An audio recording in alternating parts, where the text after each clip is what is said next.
Um, you'll see that little recording notice go across your screen there. So we're going to actually have two speaking sessions with our speakers, and then we're going to have two Q&As that are interspersed between those sessions, because we want to make this session as participatory as possible. We know that a lot of folks who are on the call today are not just learning about state policy for birth centers for the first time. And I think this session is going to be great for both folks who are just, getting a taste for the subject matter, and also folks who are already really involved in the work and looking to do some collaborative thinking about how to move their own policy agendas forward. So we're going to start. I'm actually going to ask each panelist to do a really short introduction, and then we're going to move into our first set of slides and a short video on state policies. So I'm going to go ahead and start with Leslie. Oh, no, I'm not. I'm going to start with Indra. So Indra, why don't you go ahead and just do a short introduction for yourself, and then if you don't mind passing it to the next panelist, we'll move through this in just a couple of minutes, and then we can move on to our content. Hi all, thanks for being here on this final day of Birth Center Week. Indra Lucero, they, them pronouns. I'm Latinx, genderqueer, queer parent in the Rocky Mountain West. And I went to law school, let's see, coming up on 20 years ago, shockingly, in order to develop an expertise in childbirth and the law, because my own experiences up to that point led me to see that the system really needed legal and policy change in order to better serve those most marginalized. So that's what brings me here today. And I'll pass it over to you, Leslie. Hi, everyone. Happy last day of Birth Center Week. I'm Leslie Welch, co-founder and CEO of Birth Detroit and co-founder of Birth Center Equity. And I'm also a parent. My background is in public health and business administration. And I am privileged to work on a team with Nicole White, who you'll meet, and probably here because, aside from being here with Birth Center Equity at Birth Detroit, when we were building our local birth center, policy was part and parcel of our strategy from the beginning. And so with that, I'll pass to Nicole. Hi, everybody. Thank you. I am a midwife. I'm a licensed midwife, and I'm also one of the founders of Birth Detroit and the policy director. Moving from clinic work to policy has been an interesting evolution, but something that I couldn't deny. I really believe that everybody deserves access to quality, loving care, and I am a huge fan of midwives and the work that is essential to keeping communities safe. And I will pass to somebody. I'm on my phone. I'm having some tech difficulties, so somebody else can go. I guess that is me. Hello, everyone. My name is Liz Riley Sanders. I'm joining you all and very honored to do so from Denver, Colorado, where I am lucky enough to sit on the board for Elephant Circle along with Indra. I am also a mother of 3 incredible human beings, one of whom is 2 and sick with a fever. And so you might see her or hear her at some point. I am actually a health law attorney, and I came to that work. I actually just graduated from law school a couple of years ago.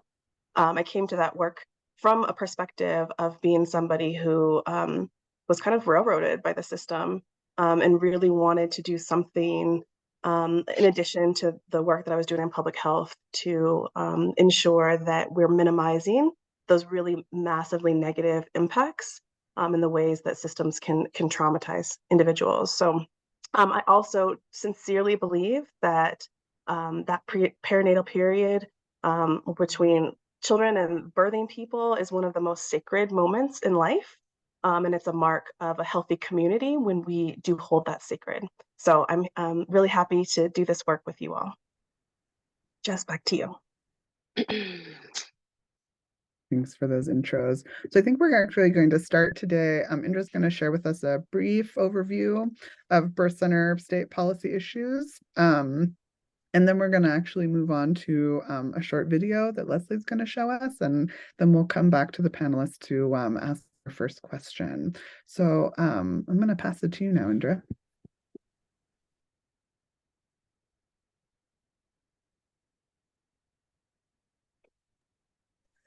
All right. Well, I wanted to figure out a way to share fairly briefly, but also effectively, what the range of issues birth centers are facing when it comes to policy. So what I have on the screen for you is a way of thinking about it. If we start with the birth center, your dream birth center, your neighborhood birth center here in the center. Branching off from that birth center, these are some of the policy forces that are sort of impacting what's possible for that birth center and what that birth center might have to deal with. So we've got state laws, federal laws, accreditation, which notably is not a law, it's a private entity. Private entities regulate essentially accreditation. And then system pressures, which is sort of a catch-all for things that sometimes are laws or sometimes are referred to as sort of a small p policy. Things like hospital privileges, which are also not a state law, not a federal law, but is a policy that's informed sometimes by federal laws, but is at the hospital or facility level a policy. Things like malpractice insurance, other sort of system pressures.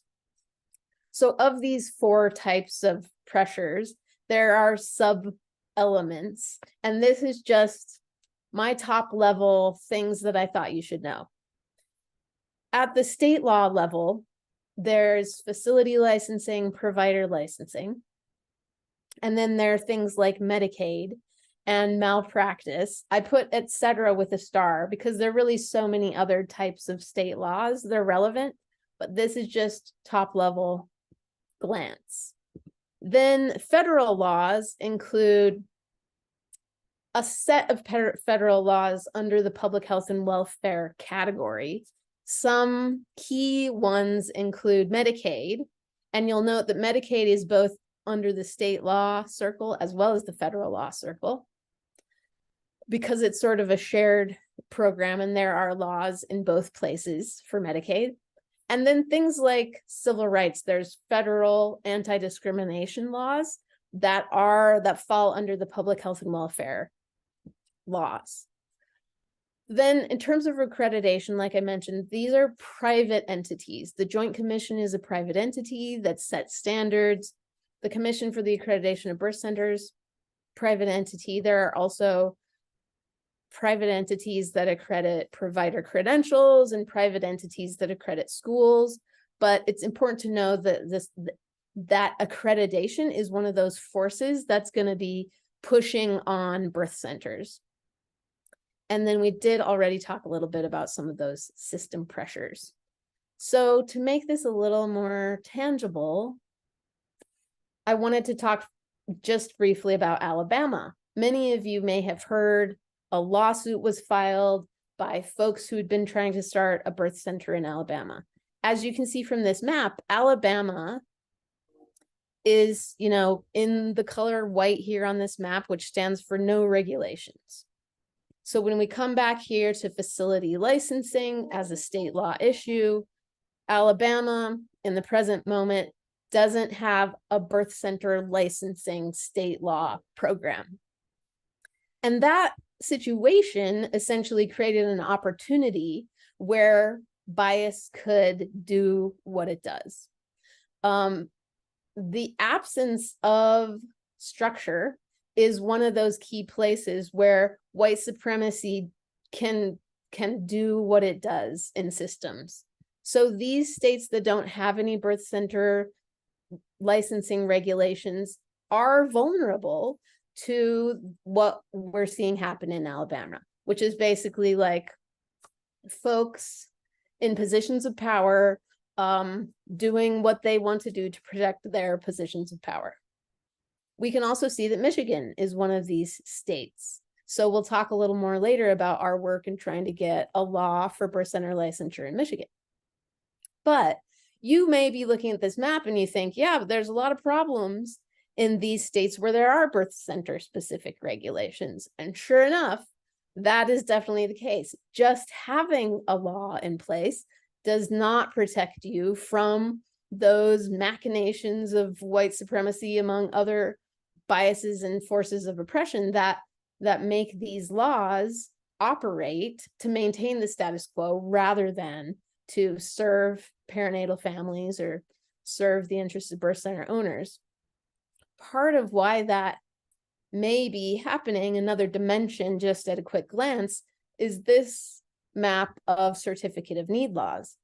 What I think is particularly useful about this is that you can see a real regional difference in how the country is poised to receive new healthcare infrastructure.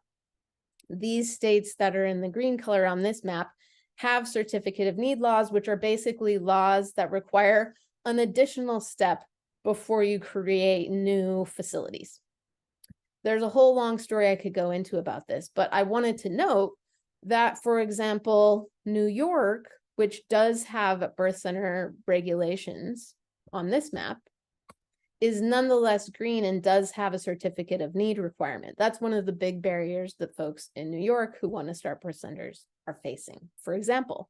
And you can see the difference between Colorado on this map and here. Colorado does not have a certificate of need program. So that was not a barrier that we faced in Colorado in particular. So just ending with this, there are a number of forces that sort of press in on birth centers at any given time.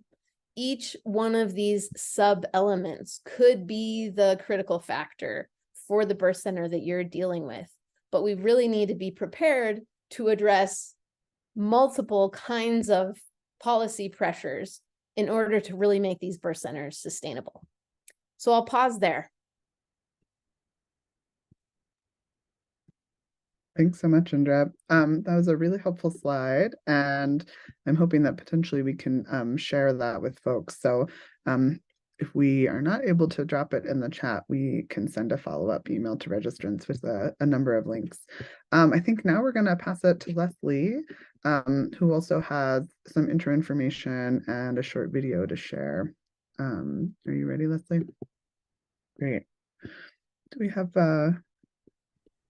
Well, here, I'll go ahead and pass it to you, and then you can prompt Will with the link. So I'm here, and I am very excited to share with you a video that was a collaboration between Birth Detroit and Elephant Circle. And I'll introduce it by sharing that in work with Nicole here in Detroit around policy, I learned that Colorado had just passed some of the most progressive birth equity legislation in the country. And when I learned that, I thought not only do we need to know in Detroit what they did and how they did it, but everyone needs to know what they did and how they did it in a way that those of us who are not necessarily policy folks can really see and understand and feel. And so I was very excited to be a part of the video team with New Moon Collaborations, Julie Curas and Jason Walker, who made the video that you're about to see about the amazing work in Colorado. So I think I'm gonna do a share screen, or is BCE Tech doing a share screen? I'm prepared for shared screen. So here we are.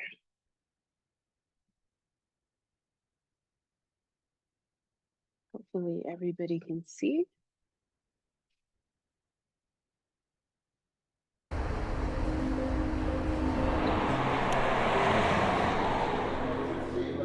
Well, birth equity is an issue that impacts all of us.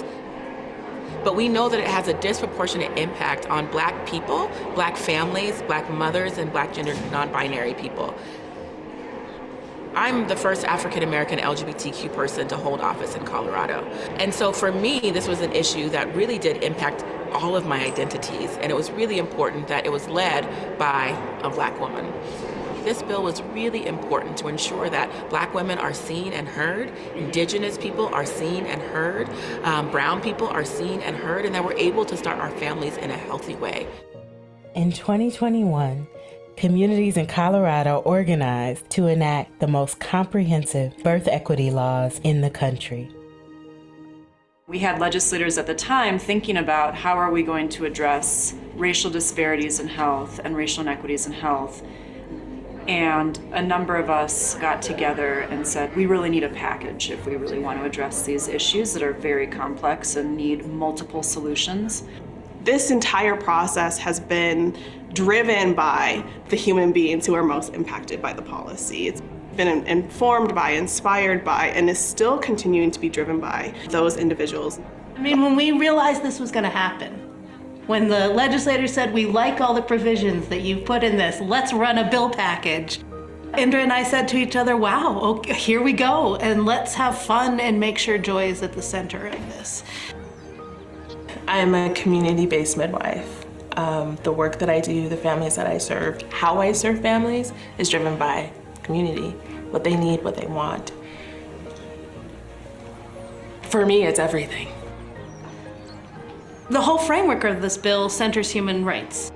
Whether you're incarcerated, human rights, whether you are birthing in a hospital and want to have a witness there who's somebody other than your partner, whether you're giving birth in community and need to seek hospital care. For all of us who give birth and support people who give birth, for those of us who have ever been born, this is important for all of us. Just because the powers that be or the people who've worked in this field say no or say that's impossible doesn't mean you don't try it. And I think we learned that again and again.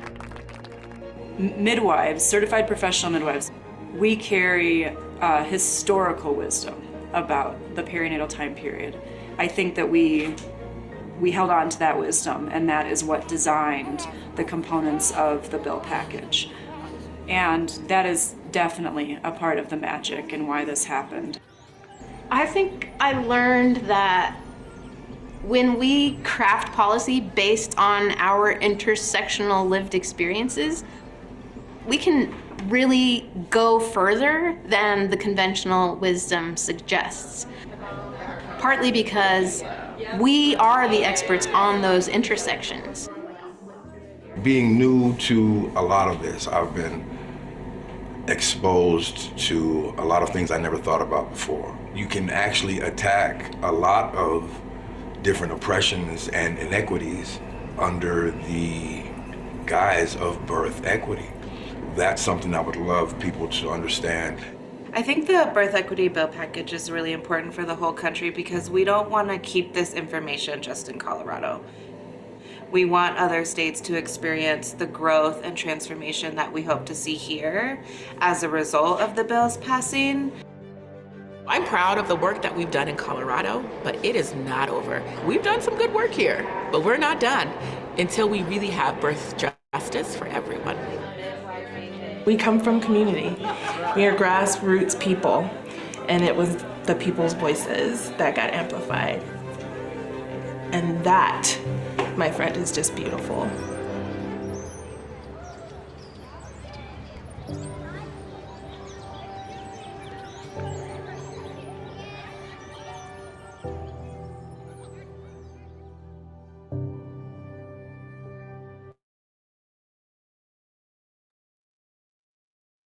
Thank you for sharing that. I think that it's actually a great intro to our question. So when I was asked to facilitate this panel, I really did some reflection, I think, on my own experiences in crafting state policy here in New Mexico as the former executive director of Breath of My Heart Birthplace and also a midwife. Sometimes I forget these things in my introduction these days. I really wanted to frame a conversation where we put community first, because I think the folks that you see on this panel, we're seeing in these national venues more and more these days. And I'm really excited about that because of the building of the work. And I also want our conversation to be very much rooted in the way that policy is crafted on the hyper local, micro local level. And so we're intentionally going to have a flow in this conversation where we speak from the local and then state level around policy crafting, and then we'll move a little bit into some national visioning and ideas that folks have about how we can have a synthesis of all of these ideas and experiences that so many people far beyond just the folks that you're seeing on this panel today, I think are contributing to a larger vision. And so the first question that I want to ask the panelists today is for each one of you to describe what work has been crucial at the community and then state level to move forward policy that supports BIPOC-led birth centers to open. It's a broad question, but I think that we can be specific about it. And if it's okay, I wanted to start with you, Liz. Are you available right now? Is your kiddo happy for the moment? There's a lot of background noise. Okay, cool. But I apologize if it gets too much. Just please do let me know. I would like to start with, and I appreciate you, Jess, for centering us in community. And really prioritizing the people who are most impacted. And so one of the things that I will share that has been incredibly important in the work that's happened in Colorado has been documenting and elevating civil rights violations. That's not the most fun work, and it's definitely not easy to do. Both for the people who have been violated and for the people who are supporting them.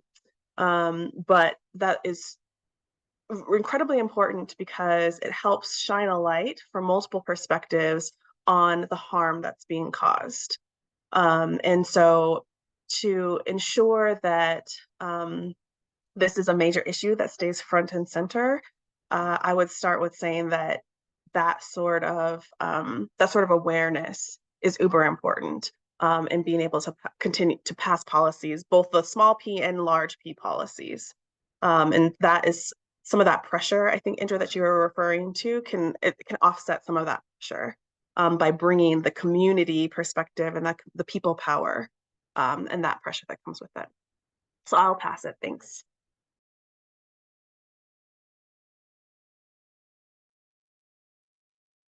And maybe we can go ahead and pass to you, Nicole.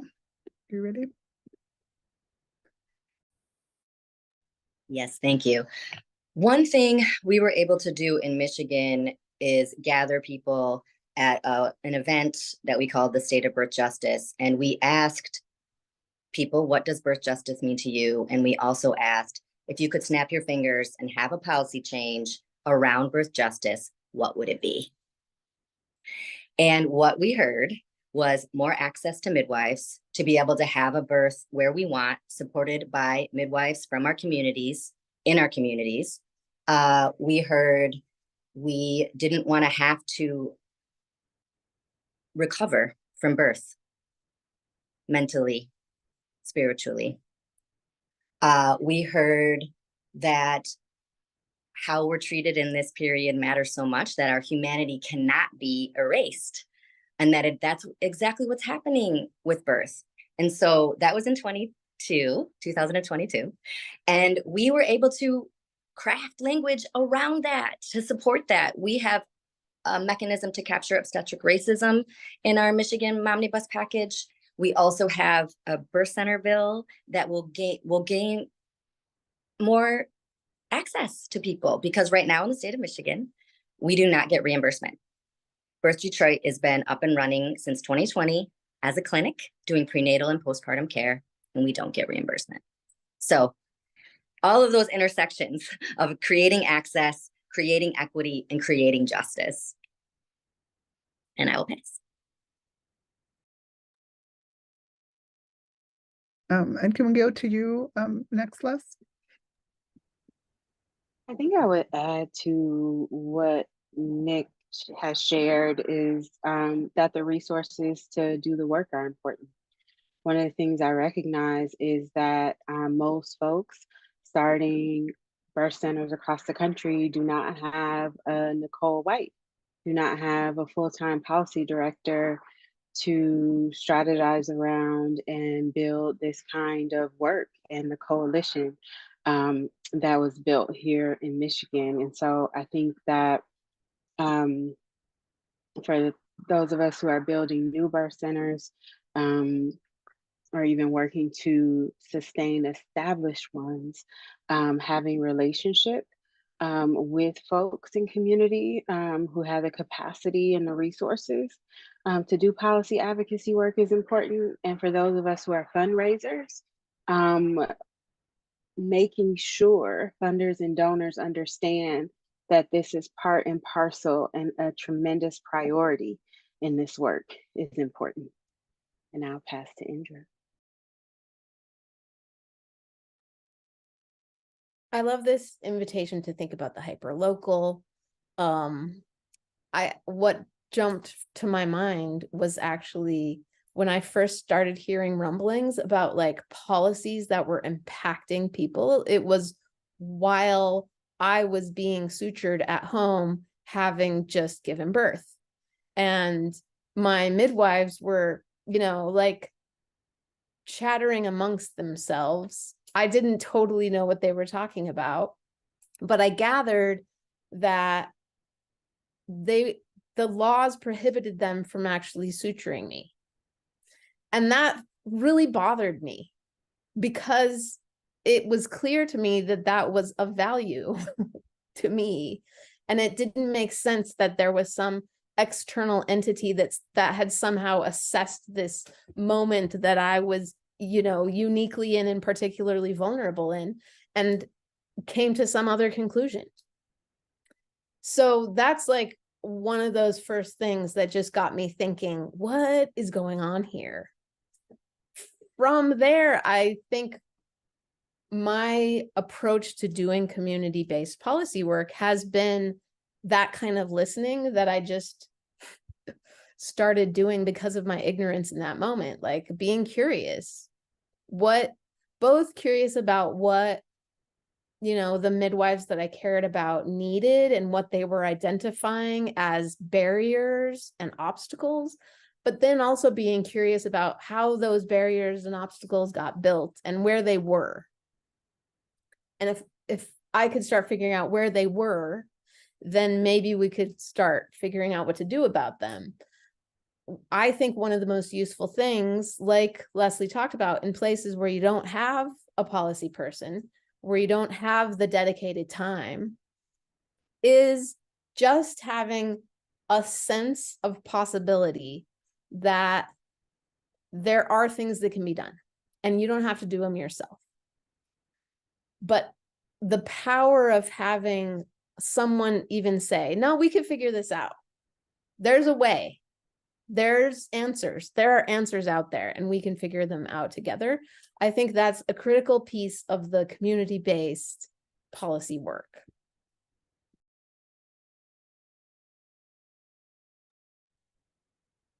Thanks so much for each of what you shared. So we have a little bit of space right now if folks would like to ask questions. You can go ahead and drop your question in the chat. I think we also have capacity for folks to come off of mute and go ahead and verbalize a question.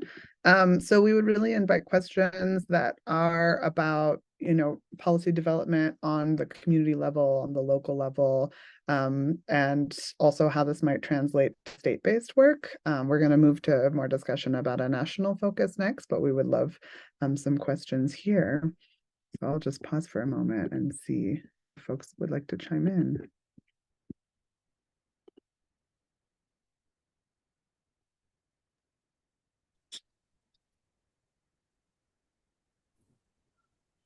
I would add a little something since we're waiting for a question. A lot of times when we hear policy, I think people think that they aren't experts or they might think they can mess it up.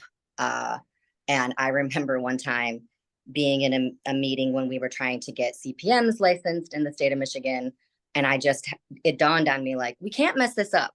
We know midwives are the answer. We know we should have access to midwives. We have the data, we have the stories, we have everything. So remembering, I think, to show up in authenticity when we're having these conversations is so important, because that's what keeps me engaged doing this work, right? And it's fun if we can show up as ourselves. I'm not trying to pretend like I'm a policy person.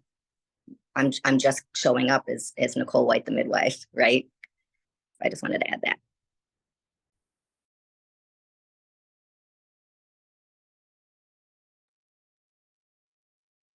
And so we have one question here that I'll go ahead and read off. And then I think we have another hand raised. So the one question here is, hi, from Massachusetts. Mass has had multiple studies that call for increasing midwives and birth centers, but we keep getting told midwives are still very low profile. Doulas have gotten more traction. How did you raise a sense of urgency and importance? And I see Liz is typing, and if anyone wants to go ahead and answer that out loud, please feel free to unmute.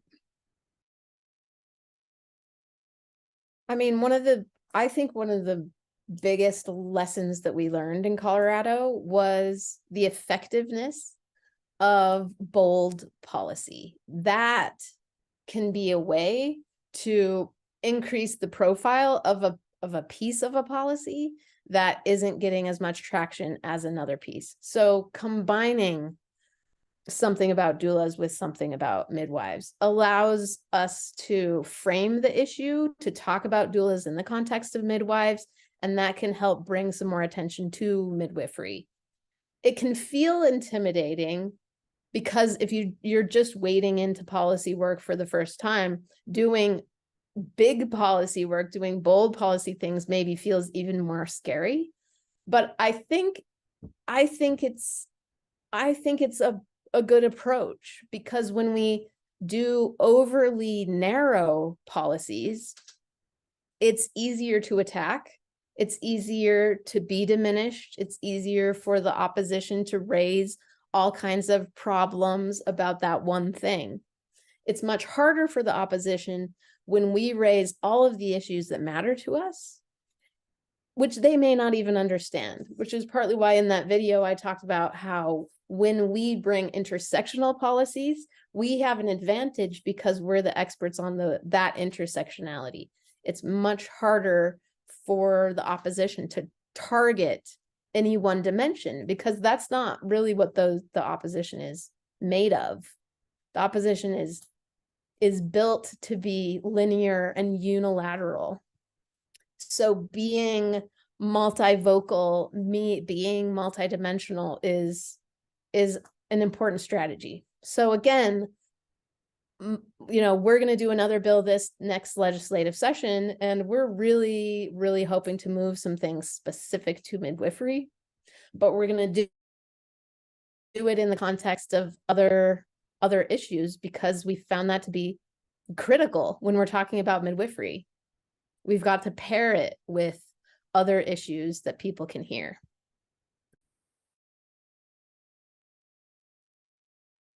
Another question here that I think is a really important one, which is, do these policies also cover independent practicing midwives who practice outside of birth centers? I think that this is something that came up a lot for us in New Mexico when we were doing birth center specific policy work, is how it would interact with, potentially scope of practice or, other regulatory boundaries that all midwives, including home birth midwives, practice inside of. Hi, I know that was important for us in Michigan as well, because right now we are not reimbursed home birth midwives either. So even though we have a birth center bill, we also have two other bills, a data systems and equity bill and a human rights bill.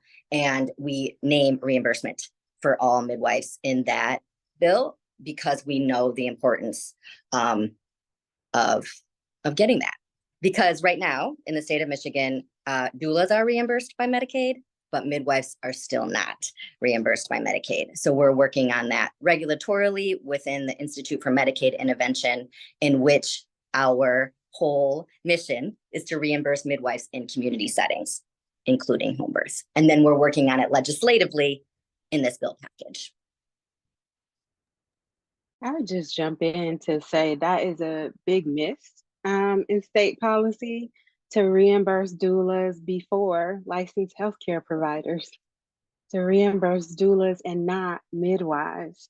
And I think it's one of the things to think critically about is, you know, what are the reasons why folks have focused on doulas to the exclusion of midwives in some places?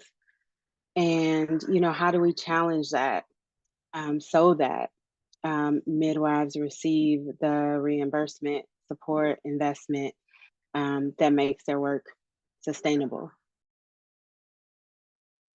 That's such a great question, Les. Why is it easier to advance policies related to doulas? I've found, kind of regardless of the policy issue, part of where people get stuck is by being told, well, we can't do that. And sometimes when folks are told, well, we can't do that, it's just because of, on that map I just showed, people are pointing at one of the elements, and it's true that you can't regulate providers in the part of the law that regulates facilities. But it's not true that you can't regulate providers. So with doula reimbursement, part of why I think people think it's easier is because they aren't licensed providers. And it's basically a different part of the law you have to deal with when you're dealing with reimbursing licensed providers than non-licensed providers. But that doesn't mean that it's not possible. It just means you have to find the right spot. You have to push the right lever. A big thing I want folks to develop a way of talking about and thinking in this work is, what's the target and what's the tactic? Knowing the target is just knowing, like, who's the one who's in charge, what agency or what entity of power has control over the thing you want. And then the tactics are like, how are we going to get them to move? How are we going to get them to do what we need them to do? And there's a whole beautiful universe of strategies people can use as tactics. And that's getting back to something Nicole said, trusting that you do have the expertise to develop tactics. You can be creative, you are an expert, and trusting your expertise and knowledge. Like, a lot of times when people hear that, well, we can't do it, it's internalized as like, there's something about me that is not what's needed, or I don't know all the right things. But please don't take that message. When you hear people say to you, we can't do it, let that be a place where you're like, you know what? I am an expert on this. I know that this solution is right. This is just telling me something about where the system wants to put barriers. It's not about me, it's about them. It's like one of the ways power maintains power over is by the illusion that someone else gets to decide what is possible for us. And we have to decide what is possible for ourselves.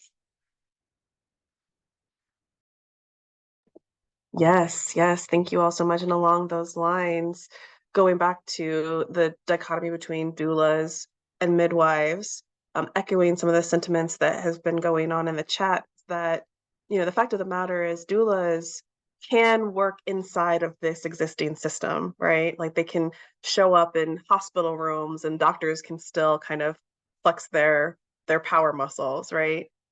Whereas midwives, I think someone said, threaten the system in a different way. And I think that it is important, Indra, to your point about recognizing the target and then creating tactics, it's important to know, or to just acknowledge in this space, because I'm sure that we all know, we're trying to force birth into the health system, right? And as Elephant Circle people always say birthing is not a medical emergency most of the time.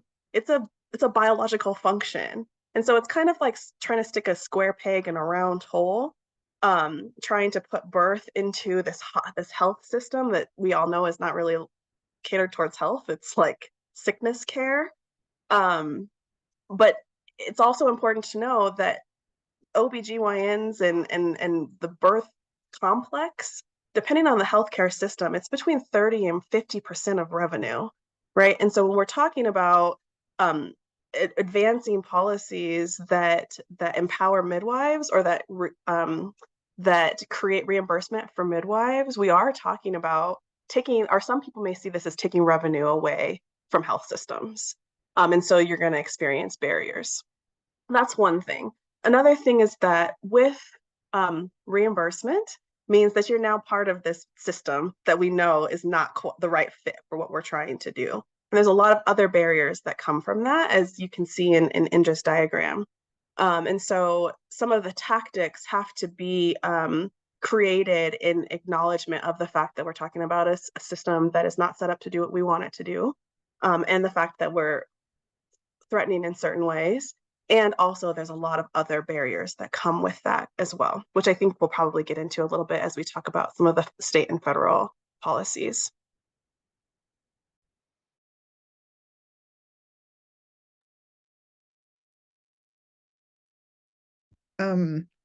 So there's another question here in the chat, and I am gonna tack it on to a question that I have for the panelists, and maybe we'll have this be the last question in this section, and then we'll move on to our next section.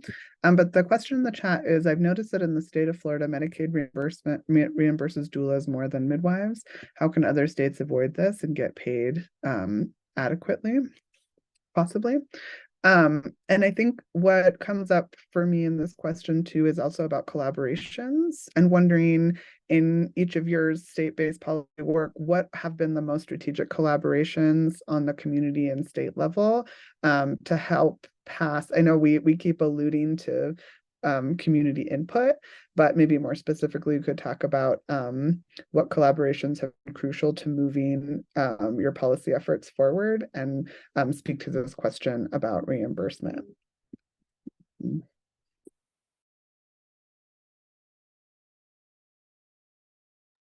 I can start talking about collaboration. So in Michigan, we were able to, Birth Detroit was able to make friends with Mothering Justice, which is an organization in the state of Michigan and now national that works really all about policy and about shifting mostly paid time off, paid time leave, and having more humanitarian ways around that, because we know that we get 2 weeks sometimes, particularly working class people in the postpartum period. So they have done a tremendous amount of work in Michigan, and now nationally.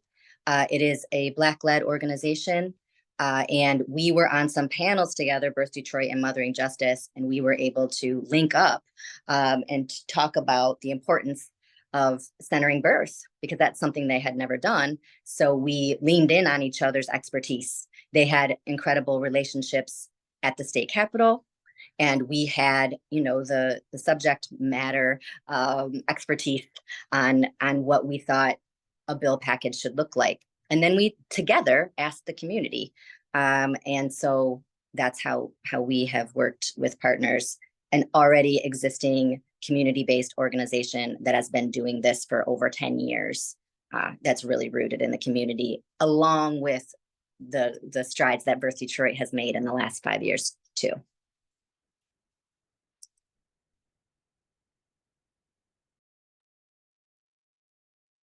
I've been preparing to facilitate with one of Birth Detroit's co-founders, Alon, and she talked about how important it is when you're making policy change to include the part of the process that is addressing the picture of the problem that we have in our head, the mental model.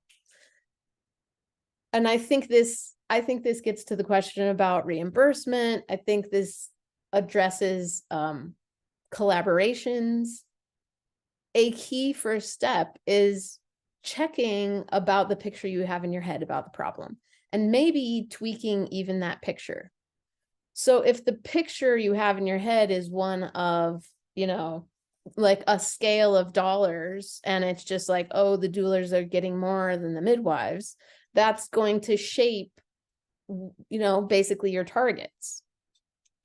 But I think the beauty of cultivating collaborations, especially cultivating collaborations outside of our normal circles, is it helps us evolve those pictures we have in our head about what the problem is made of, what the problem looks like. So having other folks that maybe don't specialize in reimbursement, or maybe don't specialize in midwives or doulas, but who care about health equity, for example, be at the table, has definitely helped in Colorado evolve our thinking about, you know, where are the levers and what is the nature of the problem.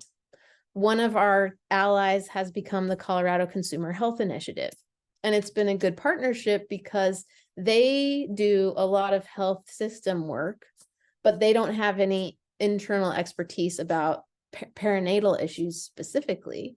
And we have the expertise about the perinatal policy issues, but have less of the expertise about the whole health system stuff. So one of the things we're talking about now is, actually, what if the reimbursement issue, especially with regard to Medicaid, isn't necessarily about telling Medicaid they have to reimburse doulas or have to reimburse midwives, but is about telling Medicaid they have to be responsive when Medicaid members identify the kind of care that Medicaid members themselves want. And when a Medicaid member says X, Y, or Z, any kind of, you know, whatever, doula, midwife, whatever, and Medicaid fails to be responsive for year upon year upon year, that's another way of thinking about what the nature of the problem is. And of course, then that's another way of finding collaborators, building a coalition, and strategizing about how to change the policy.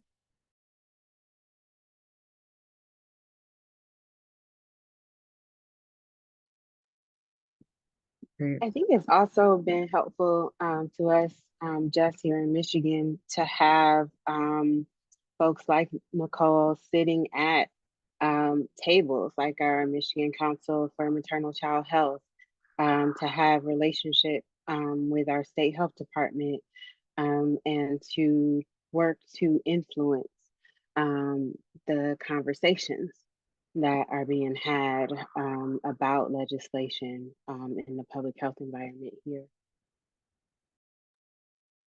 Yes, I would add too that I was never invited into those conversations before Birth Detroit, right? And so they probably hadn't had a home birth midwife on those panels before. And I will say it took 2 years for the word safety to come up, even though we were talking about maternal health, perinatal health, and that came up when we started talking about birth centers. And so I took a breath and I said, yes, safety. That's why we're doing this. And just the amount of gaslighting that can happen in those meetings sometimes is important to remember that is why we're doing it. We do know how to keep our communities safe. And but I think it has been really, really helpful to talk about midwives in that way, and to name us as an option and know that we are the solution to a lot of the perinatal problems that are occurring. I'm gonna jump in quickly too, and just kind of underscore and reiterate everything that's been said. Going back to Brianna's question in the chat about Florida Medicaid reimbursing doulas higher than midwives, I can think of, like, just off the top of my head, a couple of different solutions, like legal and policy oriented solutions, are, I guess, tactics, maybe not solutions, but tactics that we could try to increase the reimbursement for midwives, including, you know, the ways that midwives are classified by Medicaid, lawsuits. People who know me I talk a lot about lawsuits, but that takes a lot of time and it's a lot of money, and it's really hard.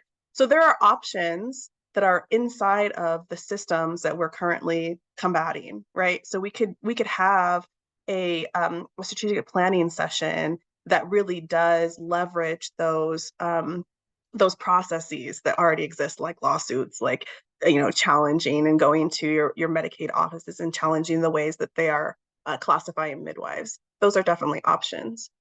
One of the things that I'm hoping that we can do in this conversation, and I think we do have it on our agenda a little bit later, is try to reimagine solutions that take into account the fact of the reality that we live within, that we are working within these systems, but aren't dependent on them, right? So what would it look like if we aren't dependent on Medicaid reimbursing midwives or even any insurance company? There are options, like I said, tactics that we could leverage that does go after Medicaid, that does go after private insurers to increase reimbursement. And I think that it needs to be a both and solution. We need to leverage tactics that are within the current systems, but then also imagine something that's outside of it, because we know that these systems are causing harm. And that's the reason why we're doing this work. Thank you for sharing all of that wisdom. We're going to have more Q&A after this next question. But I think that where we're going with the conversation leads well into our next premise, which is this question around, could each of you share briefly your vision for a national or cross-state policies that could help support BIPOC-led birth centers and midwives to proliferate and thrive? So I think that we're kind of already midstream in the thinking where we've landed. So I'll just go ahead and leave that there for you all to contribute.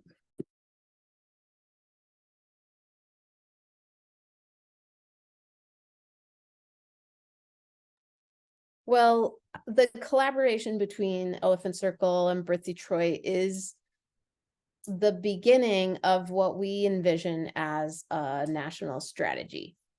So that strategy, like this collaboration, would be about tackling state-based policies, first of all. And I think that's important because, going back to that graphic again, if we had a national strategy that was tackling national policies, we wouldn't reach all the pressures that birth centers face.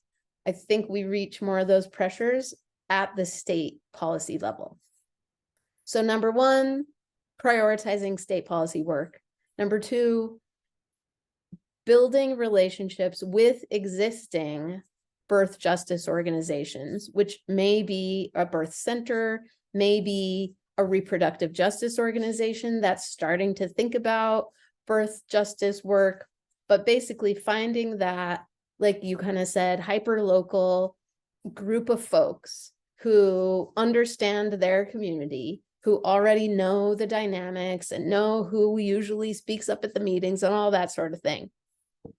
And then empowering them to do more through having somebody like Nicole, that's like essentially we could start to think about it as a policy fellow, somebody who gets to use their expertise and really focus on policy, dedicate that expertise toward policy in a way that the local entity maybe hasn't ever gotten to do before, with the support of expertise like Elephant Circle could bring.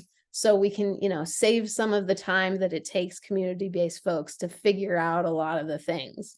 We could skip some of that, have some things tested and tried from other situations, and then, make it work in the local situation by, figuring out what are the tactics and what are the specific priorities of this area. So I think having some sort of strategy like that, coupled with a vision, a mental model for what the problem really is our thinking about a national approach. I would add or build on what Indra is sharing, that part of my vision is like redefining what is possible, right? Like, I think that understanding what they'd built and the legislation they created in Colorado changed my personal understanding of what was possible for Michigan. And I hope that this conversation, changes other folks' perception of what is possible in their states, right? And so how do we work together to basically, reimagine the culture of birth in this country and have our policies reflect truly fact-based, evidence-based, normal birth needs instead of surgical risk-based birth as a priority.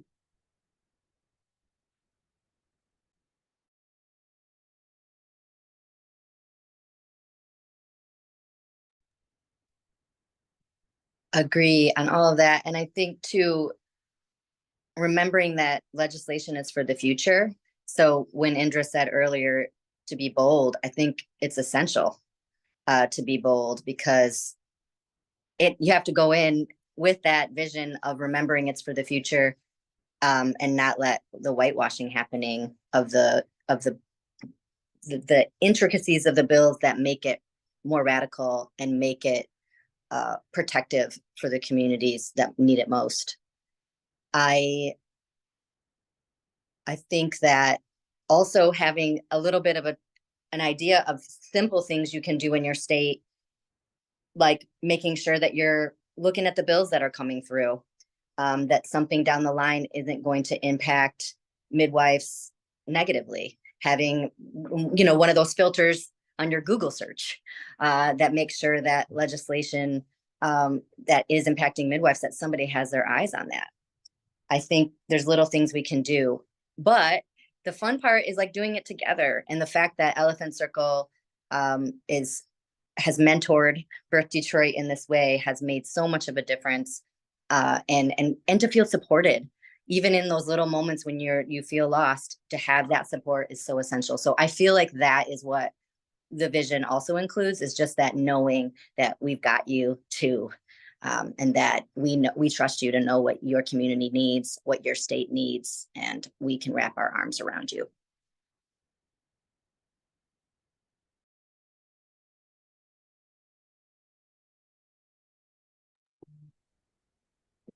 Well, I can jump in. I don't have too much to add besides the fact that I 100% agree that it needs to start at a local level, and that we should, in addition to organizing at a local level, need to build coalitions and cooperation across states. I think that in addition to some of this grassroots movement work, redefining the culture of birth, I love that. And actually keeping an eye on specific policies that are coming down. Another space that is not as talked about, or is not as, I guess, sexy, right? Like policies happen at the state capitals and it's like, lobbyists are there and it's all fast paced and it's kind of sexy. State boards of health have a lot of power and they have a lot of conversations that impact what happens. Sometimes those are closed door meetings, but they often do have community-based meetings. And so I would definitely recommend that various coalitions and organizing groups across the country get on those calendars and stay on top of them.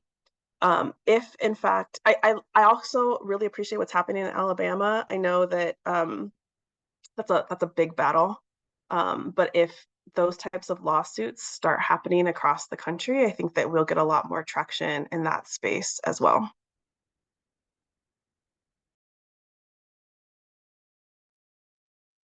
Thank you all for that. We actually had a question come in on the tail end of our last Q&A that I wanted to sort of start off our Q&A section here with. Let me just take a second to pull it up. And this was from Tamara. Her question was, the context is Florida has some framework for direct entry midwifery and home birth inclusion and reimbursement, both from federal payers like Medicaid and private commercial insurers.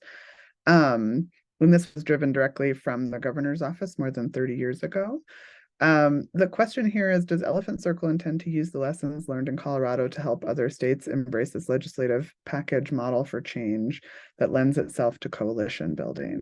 And I think that you all were already talking about that, but I wonder if we could go a little bit deeper on what it might mean to do some interstate coalition building, specifically with states that already have Medicaid reimbursement or are maybe farther along the journey, but still have regulatory and legislative barriers. The quick answer is definitely yes. We would love to partner with you, strategize. I think one of the things we've learned from our work with Michigan is from our original bill package, it was actually based on an even bigger platform, which here's a link in the chat. And there are enough components in the platform that it can be modified to fit whatever the circumstances are in your state. So Florida, for example, has some better policies when it comes to reimbursement, when it comes to provider licensing. But Florida could probably use some more work in terms of human rights related to childbirth, things like reinforcing informed consent, creating more pathways for accountability when people do experience a violation. So thinking about pairing whatever more needs to be done to support midwifery, for example, with some of those human rights dimensions would be a strategy off the top of my head that could be compelling in Florida in a way that would also help build new coalitions, so that you can get out of the, usual suspects who come around for midwifery specific issues. And that's kind of what Les was talking about. The one cool first step is just thinking about it differently, seeing that other things are possible. I hope that begins to answer the question.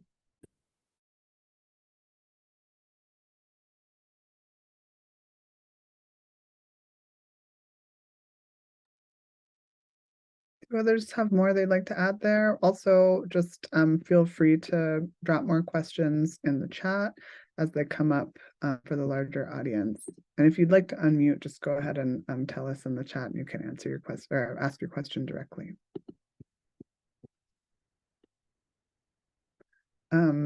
This is another question from Tamara, which is, my question had Georgia in mind. Oh, I see, it's an addendum. So the question was actually keeping Georgia in mind, where things are at a basement level. I mean, the first thing I think is that I know what you mean. And also I admire Georgia. Georgia has some incredible organizing infrastructure. And in terms of kind of like, every situation is going to have some strengths and some weaknesses. A lot of places do not have the kind of organizing infrastructure that Georgia has. So I definitely use a strengths-based approach. I would build a Georgia policy strategy around that strength. So it would be about what can we do with pure people power. So one of the strategies that we've found effective with pure people power, when Elephant Circle passed the birth equity bill package, we were tiny. I mean, I think we had like 1.2 FTEs, barely. So we were in a stakeholder meeting with the hospital association and insurance companies, the governor's office, and it was about the provision in the bill where facilities had to make a plan to support newborn bonding. And they were pushing back. If there's an emergency, we need to have the ability to do whatever we need for that newborn, etc. All kinds of barriers to this not radical idea that people should be able to bond with their newborns and that that's good for newborns.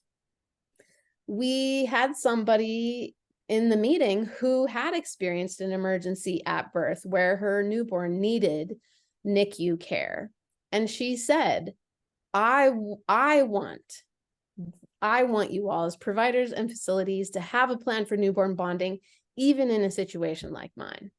I would have benefited from better thinking about that. my baby would have benefited. And it just had the power of cutting through all the sort of bureaucracy they were talking about. Using the, going to the heart of the matter is a thing that, people power movements can do that the opposition can't always do. They can't bring people to meetings that tell a story that make people feel moved. But in Georgia, you can tell stories that make people feel moved, and that's where you should start. We've got you, Georgia, and I'm rooting for you, Georgia.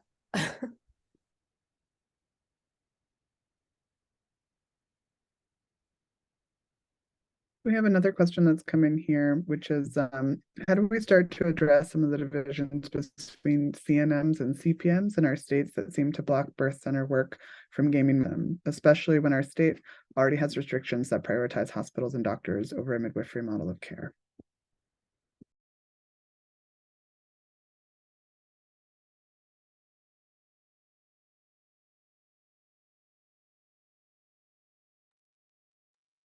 Well, go ahead, Nicole. Go ahead. Are you sure? You want to go? Yeah, And I was just gonna say, I'm breathing deeply through this question. I have an answer, but let me breathe for a minute. Okay, I'll go first. Thanks, Liz. I'm breathing too. I think that one thing Birth Detroit, when we first started organizing, really, really wanted to be in solidarity across credentials. That was something that was one of our visions and missions as an organization and as organizers. We actually have a nurse midwife and a CPM, me, as co-founder. And so we were able to do it quite successfully in that way from the beginning. And personally, it's been great. I think we've all learned a lot. And we started the clinic and we had both CPMs and CNMs working together in the clinic, elbow to elbow. Maybe had never done that before. Our nurse midwives were able to start going to home births with our CPMs, which is beautiful and wonderful. That cross learning from each other, knowing we are better together, that we need all of us. But there's still some things politically that do come up. There is still the division between the power itself, that there's no doubt that ACNM and CNMs have more power. And that's just something that we have to be able to talk about and name. And we don't always get it right. But I will say from the beginning of our organizing, it has been something that we have tried to do. I hope that gave you some breath time, Liz. Thanks, Nicole. I was breathing because this is definitely one that it's a great question. And it's one that really weighs on my heart and mind quite often, especially when, when you account for birth workers of color and the fact that the vast majority of them are not CNMs, right? So I think that this is a fantastic example of the ways that multiple strategies can be effective. And so back to, what Indra said about using a strength-based approach, it depends on what strengths you have. If you have people power, flood Board of Health meetings and talk about the fact that we need birth workers and birth workers of color to actually support people giving birth in your particular area. I think that once again, let me go back to lawsuits. I'm so sorry. I'm going to come up with a much better solution than telling everybody to sue everybody. But if we go back to, what's happening in Alabama, I think that this is a really important case. And even if that particular suit does not work out the way that we want it to, it's a fantastic foundation to lay for other states. Because in certain situations, the licensure issue is actually limiting the type of access that people have to quality care. And that is something that's actionable. And then the other thing, Nicole, I love what you said about really building solidarity behind the lines. We cannot allow the system to tear us apart and continue to strategize us further, or what am I trying to say? Like put us into hierarchies even further. We can't do the same hierarchies that the system is trying to force on us. Behind the scenes, what we do and what we have control over has to have solidarity in mind first, and then the health of birthing people and their babies. So that's my answer. Thank you for letting me breathe. Thank you, Liz. I do think part of addressing the cross credential conflicts are bringing birthing people into the conversations, because as somebody who's not a midwife, what matters to me, what mattered to me when I was being sutured there at home was not those credential debates or conflicts, but it was, how is this serving birthing people? So cutting through some of those dynamics by changing the dynamic. One of the system pressures on that map is what I like to call dynamics. In situations where there isn't a clear vision, which is kind of a movement opportunity. Vision is a good counter to dynamics. Dynamics are going to play out where there's not a strong vision. But once there's a strong vision, then you can start to shift those dynamics by reframing what we're talking about. I know it's not easy, and I don't want to make it sound like it's not just hard. And sometimes you have those conversations where you walk away trembling because it sucked and everybody feels bad. But I think having the confidence that you don't have to be stuck always having those kinds of conversations, there can be different conversations, is what helps you get through those when you have to have them. I echo and appreciate Indra about clear vision. Clear vision, shared vision that both credentials can embrace. And also from, the outside looking in, as not a midwife myself, but witnessing the relationships within our own co-founding team, I think the relationship building across credentials is important. The relationship building, the respect and the learning from one another has been something that I've witnessed within our team, even within and across our network as at Birth Center Equity. One of the things that we did was send our certified nurse midwife across the country to be with certified professional midwives and who are doing birth center and home birth, right? And I think that changed her perspective in some of the ways that, being in a relationship with Nicole has changed her perspective. And I do think that on a micro level, that kind of relationship building, along with the shared vision on a macro level, really makes a difference.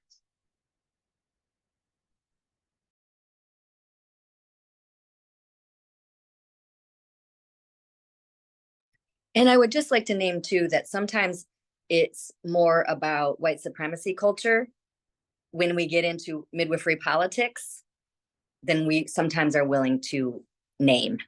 Sometimes it isn't about the interpersonal stuff between CPMs and CNMs, but the way that midwifery leadership has been led, mostly in this country, with the white supremacy framework. So I think that does impact the way in which we intersect together. I think on that dynamic too, in different policy arenas, we see folks who should be in solidarity with one another sacrifice one to further their aims. And I think similarly, this is one of those areas where I know that there's a history of that in a lot of places. And not just, cross credential, but even thinking about how we are working around birth center policy, right? And birth center policy that increases access to birth centers for all people across insurance, across paying methods, has been a cause for, conflict here locally. And so, and I've seen it nationally too, with other national bills around birth center support. that we want to often sacrifice what is less palatable to the powers that be in order to advance what is perceived as more palatable. And that is a problem in a lot of places. This actually gets to Brianna's question in the chat. Sometimes people are actually disagreeing about tactics and less so about the goal. And I think it can be helpful in diffusing some of the conflict to even at least be able to name what is happening. So, for example, as Les is talking about certain strategic sacrifices some people are willing to make, that's essentially a tactical difference of opinion. You know, is it worth sacrificing, you know, this one goal in the short term to win for this win? People oftentimes take those conflicts really personally, but when you can kind of put it out there and acknowledge that this is a strategy, we disagree about the strategy. It's, you know, for whatever reason, this is why I think it's worth making a sacrifice. This is why I think it's not worth making a sacrifice. Can at least start to, again, diffuse some of the conflict so you can maybe stay in relationship if that's worth it. But again, staying in relationship is also a tactic. You can evaluate, which is why power mapping is something I really recommend learning. It's really literally just mapping who the players are and what their relative power is in relationship to where you're trying to go. Sometimes we spend a lot of energy on conflicts with folks that it turns out, if you put it on a map, are not super strategic. And you could just spend less time on that conflict and instead take all that energy and focus it on a different target that's more strategic and maybe even less conflictual. And then you can advance your goals with a little less misery and maybe more effectiveness. I appreciate that frame. And I think I know it's one of the frames that consistently challenges me in this work, because what I often see is that, or what I have seen in this work is that communities of color, our interests are the strategic sacrifice in a lot of white spaces. And that is unacceptable to me.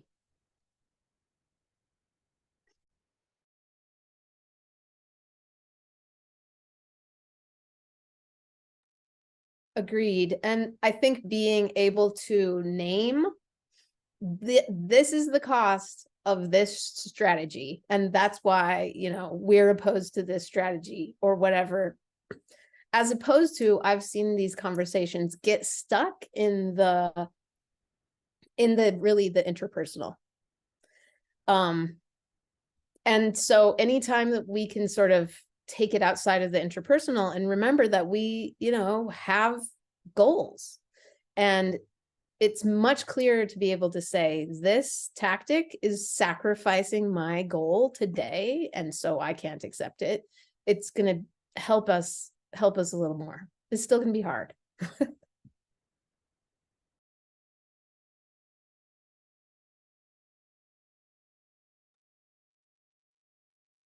So I'm not seeing newer questions. So I actually have a question for the panel, but feel free, we still have space for questions if folks want to continue to drop them in the chat or in the Q&A section.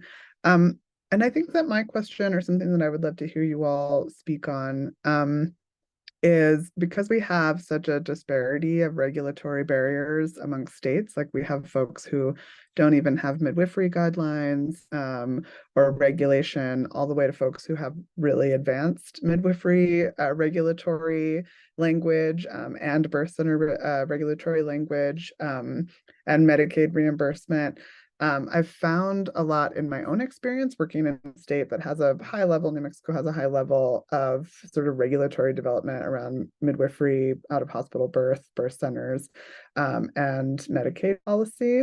Then I'm often speaking with folks in other states. I'll put forward Medicaid policy as an example, who are really eager to advance Medicaid policy, but I feel like maybe have unrealistic expectations about what exactly Medicaid reimbursement holds for them in their future, and how perhaps maybe they haven't gotten to experience how broken that system is because they're not yet even accessing it. And that essentially some of these like foundational barriers around devaluing communities of color, devaluing poor people, devaluing women, trans and gender nonconforming people are barriers for all of us across the board. I'd love to hear you all speak a little bit about how we have some cross-sectional conversations state to state about kind of realistically what the environment is that we'd like to see spread across the country, and how we're creating that from our different regulatory standpoints.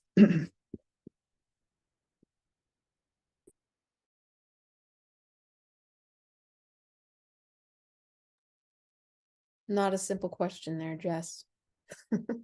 Sorry, we have a little extra time. I figured we could talk about it.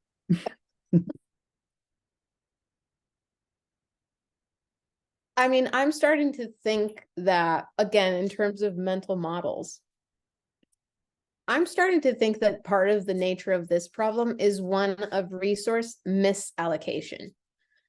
So thinking about whether it's Medicaid or whether it's private insurance or whether it's provider credentialing or facility credentialing, thinking about it as a resource misallocation problem is one way to have some of those cross-cutting conversations. What resources are there and how are they being distributed or blocked? One of the biggest resources in the field that I think is underappreciated is people power. That's part of why I got into this work, is recognizing the power that comes from birthing in conditions where you're supported. That's a huge power that is essentially being misallocated in the status quo.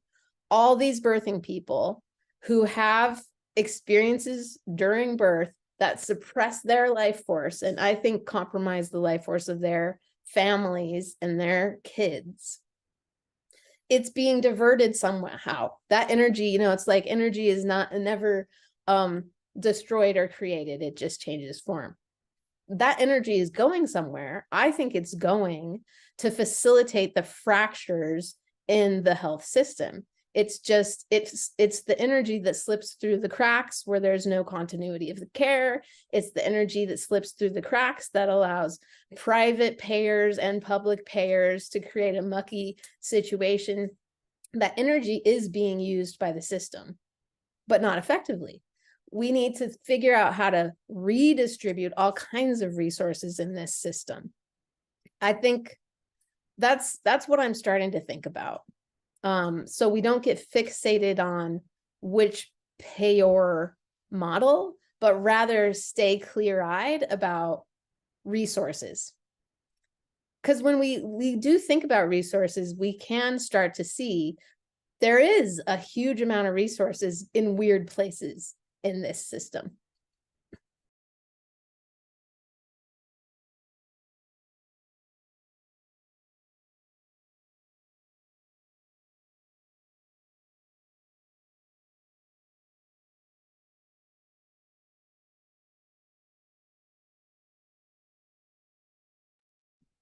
I think that's like one of the premises and values that we operate from within Birth Center Equity, that there are an abundance of resources to do this work, and that they do just need to be allocated and invested accordingly.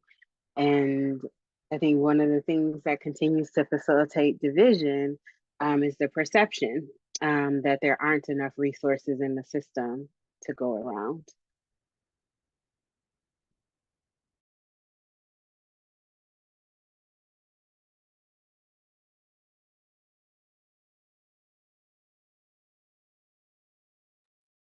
Curious if you have thoughts on this, Jess. I'll let Nicole go first if you have anything you want to contribute, Nicole. I'm just feeling a lot of feels right now about thinking about it in the context of letting our humanity slip away a little bit in all these birthing spaces where it's not centered. And I think that when we were crafting our language, we really wanted, just like Elephant Circle did in Colorado, to name our humanity, to talk about how do we collect data, because I think that's one way we could talk about it across the states, is like, how do we, even a little bit of framing of how are we collecting data, particularly around obstetric racism, obstetric violence, people with disabilities, LGBTQIA folks. How are we collecting that data, and what are we doing with it? I think that every state has room for improvement along those lines, and that is something I can see, that naming and framing and having ways in which we can start to hold people accountable and also change the narrative around bringing that humanity piece back to birth.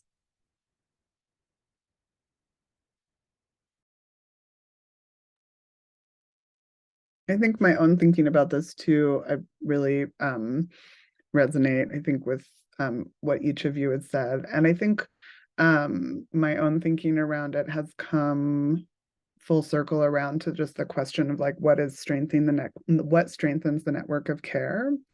And I think that when we look at networks of care, like there's all these different levels that we look at it on. And I think a lot of times as midwives, we're looking at the network of care as our clients, right? So we're saying like, how do we fortify this parent, to fortify this baby, to fortify this, this little network of care? And I think it sometimes takes us a lot of thinking to then include ourselves in that and say, right, so how do we fortify this network to fortify this one, to, and like the concentric circles as it moves outward. And I think that ultimately, unless we're always looking at that as where we want to see results happen, then we're distracted, right? Unless we're really always tapping back into it. And I think that really follows relationship, and it follows, our ability to engage relationship, including like the time and energy and capacities that we have. I think particularly like on the local and organizational and familial levels. I think that in my personal experience, I've found policy work particularly a place that's very extractive around the way that it extracts time and energy, and this kind of resource misallocation framework. I also think it's fantastic when those of us who kind of have access and privilege in various ways can move into these spaces and make sure that we're keeping doors open so that the appropriate voices can be centered. But I think, from state to state, I really think of us as like the heart of this policy work is really about figuring out how to resource networks of care and not extract ourselves from those networks as we try to resource them. And so I think that's kind of like, if anything, maybe the wisdom that I've come away with from the policy work that I've experienced so far. Do we have more questions here? I'm not I was seeing... just gonna jump in, Yeah. Jess, and share as you're as you were sharing. One of the things I was thinking about is just from the perspective of like philanthropic investment and the role of philanthropy in resourcing networks of care, and shifting resource allocation first, and then letting government and other systems come along second. Is important. I mean, frankly, we wouldn't be able to provide the care we're providing right now at Birth Detroit Care without philanthropic and donor investment, while at the same time we are doing the policy work to hopefully have our state and payer systems come along second.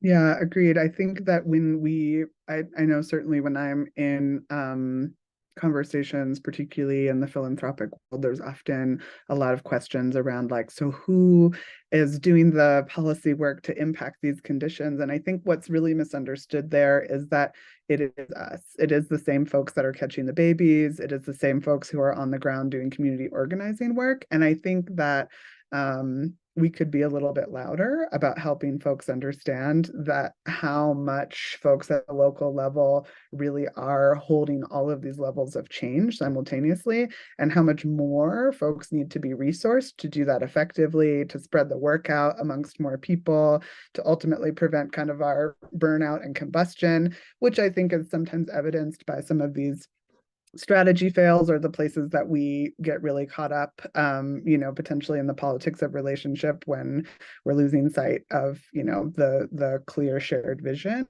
And I think that specific resource allocation is really important. And I want to be in more funder conversations where there's an understanding of who is doing the work. And so I'm really appreciative for this panel today so that we can show up and you all can show everyone who's doing the work. And there are more of us out there too. Many, many more. And the thing that I'm finding in the policy work is when people have an opportunity to engage where it isn't extractive and it really is community-based, it can actually really be enlivening, which is a resource, which adds fuel and adds energy. When more people have the life force capacity, the will, the desire, the really love. We talked about in the video about joy, but also love and joy, and keeping those words in mind as words that can be spoken when we're talking about policy. Nicole talked about humanity.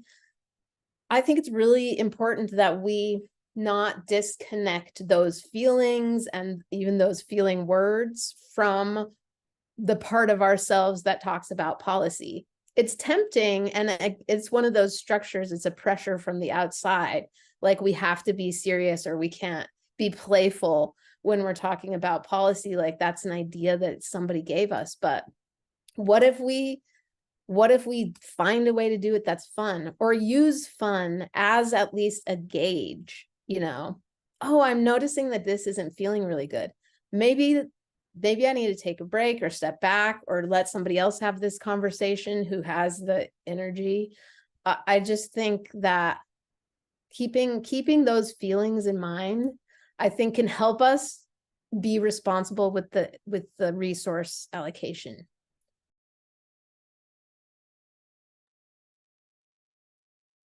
Great. And on that thought, I believe that Nicole and Leslie have brought another beautiful short video to actually illustrate this exact point on the state of birth justice work that they've been heading up in Michigan. So I'll go ahead and I believe, Leslie, you're going to do a screen share for that. I can set up the screen share while Nick introduces the video. Great. I thought Jess already did that, but I will say that this video took place at our second State of Birth Justice event that we had in Detroit this year. It's going to be a yearly event, so save the date. We're going to do it during Black Maternal Health Week again this year, and I'll make sure everyone gets the invite because it really is beautiful.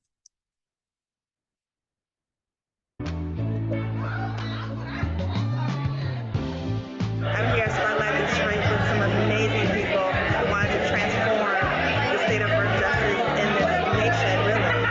So the energy in the room is amazing. So many people coming together for birth justice. When you're working with birth workers, everybody just has such compassion and like the spirit of the people here. It's always so uplifting. You want to make sure that you don't have to worry about the economic sustainability for your families. That you begin to believe that you are worthy and deserving of all the good things that life has to offer you, even though people will try to take it from you.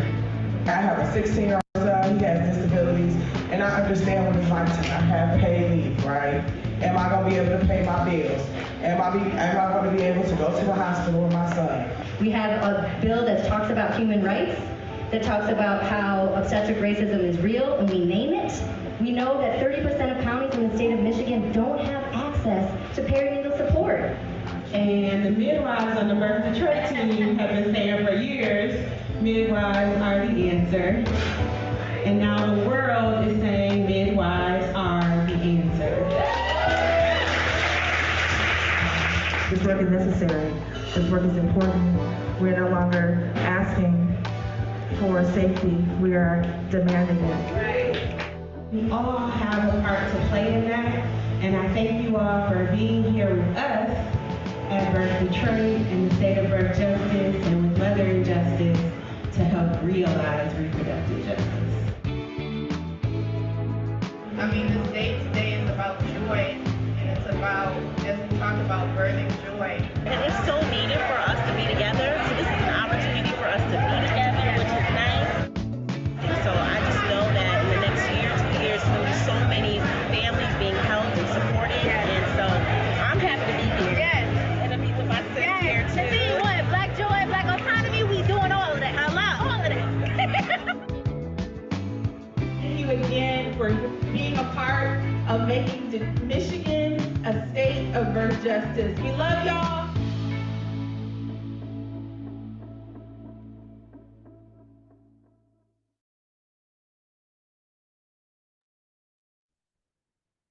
Thank you so much for sharing that. It was really beautiful. So we're gonna move towards close with this beautiful birthing state policy panel. I want to remind everyone that even though this is our last day and our last event for the first ever Birth Center Week, you can still visit our landing page. There we have a merch store there, and there's also our donate button link for our Solidarity and Mutual Aid for Midwives campaign. So I invite you, if you haven't checked out the Birth Center Week landing page, please go there and see all that there is to offer.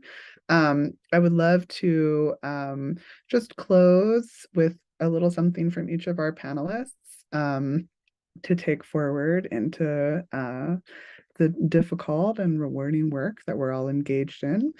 So I'll go ahead and Liz, I'm seeing you back, but I don't see you on. Oh, here we go. Okay. So I wanted to go ahead and close, and if you don't mind just passing it to the next person, just closing with a short, sentence about what you want to send everybody off with here. If we can start with you, Liz.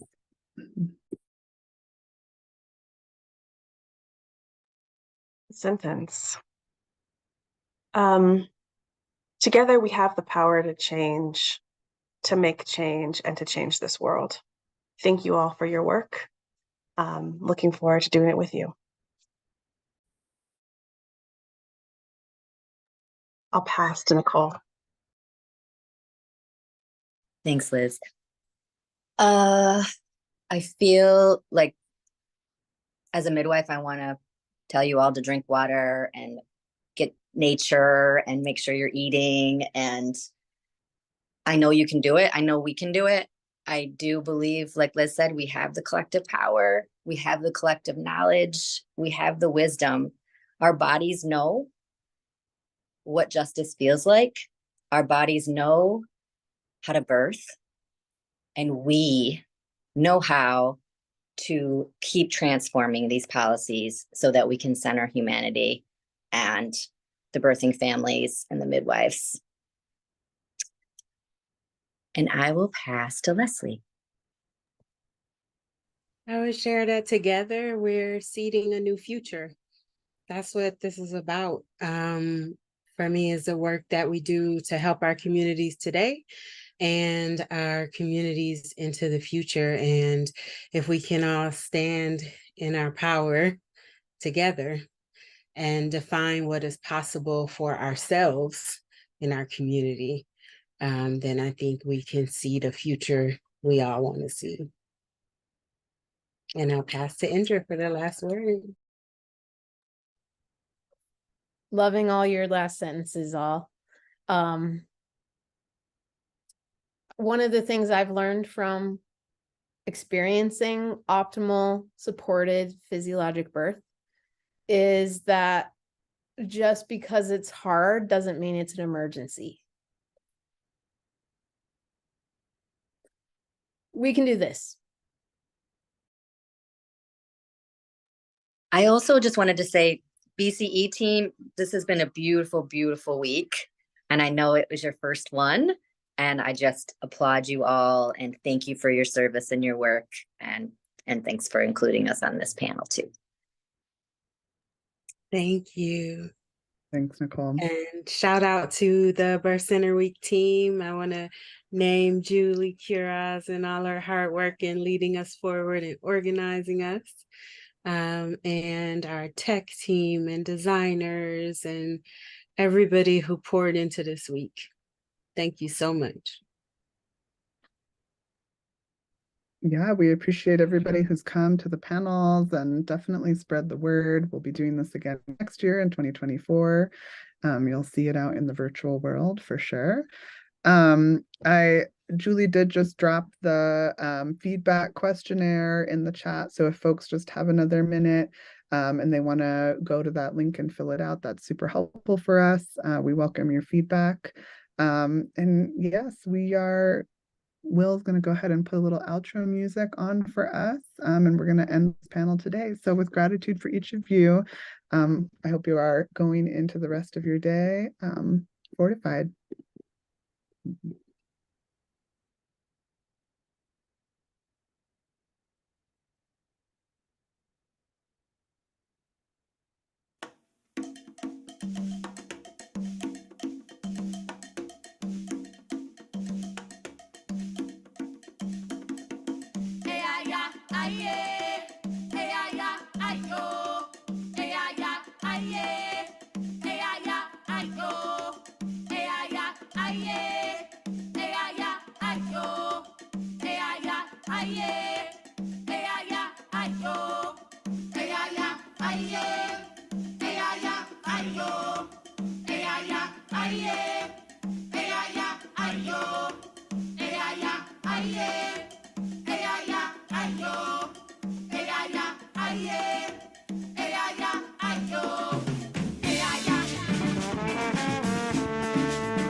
Can you see them suffer? Can you see them suffer? Can you see them suffer? Can you see?